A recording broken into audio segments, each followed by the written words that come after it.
अस्सलाम वालेकुम व्यूवर्स, कैसे हैं आप? ठीक हैं, उम्मीद करता हूँ ठीक होंगे, खैरियत से होंगे। आजकल बड़ों में भी, अडल्ट में बहुत ज़्यादा चेस्ट इन्फेक्शन हो रहा है, छाती में बहुत ज़्यादा प्रॉब्लम हो रही है, कफ़ हो रही है, दमा हो रहा है, सांस का उखड़ना, सांस बंद होना, बहुत ज़्यादा मसला हो रहा है सांस का। सर्दियाँ आ रही हैं, आजकल फ्लू कफ़ बहुत ज़्यादा हो रही है, बड़ों में भी बच्चों में भी।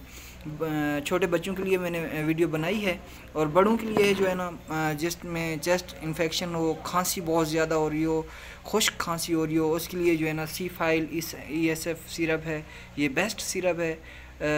2 स्पून TDS 3 टाइम देने चाहिए, 2-2 चम्मच। इसके लिए इसके साथ एंटी एलर्जी मेडिसन न्यूसिडल है, सामी कंपनी की है, 10 mg है, ये देनी चाहिए।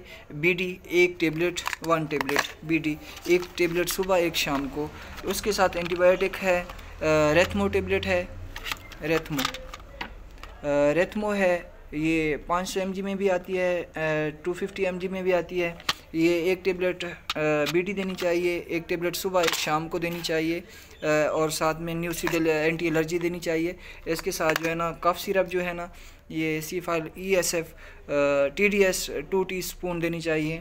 और इसके साथ जो है ना गर्म पानी करके उसके अंदर थोड़ा सा नमक डाल के गरारे करने चाहिए, तो इंशाअल्लाह 2 दिन के अंदर कफ़ ख़त्म हो जाएगी इंशाअल्लाह। और ऑयली चीज़ें जैसे बहुत ज़्यादा ऑयल वाली चीज़ें हैं, पकोड़े हैं, समोसे हैं, इन चीज़ों से काफ़ी परहेज़, धूल मिट्टी से भी परहेज़ करना चाहिए, मुंह पे मास्क लगाना चाहिए, और ऑयल वाली चीज़ों से काफ़ी परहेज़ करना चाहिए।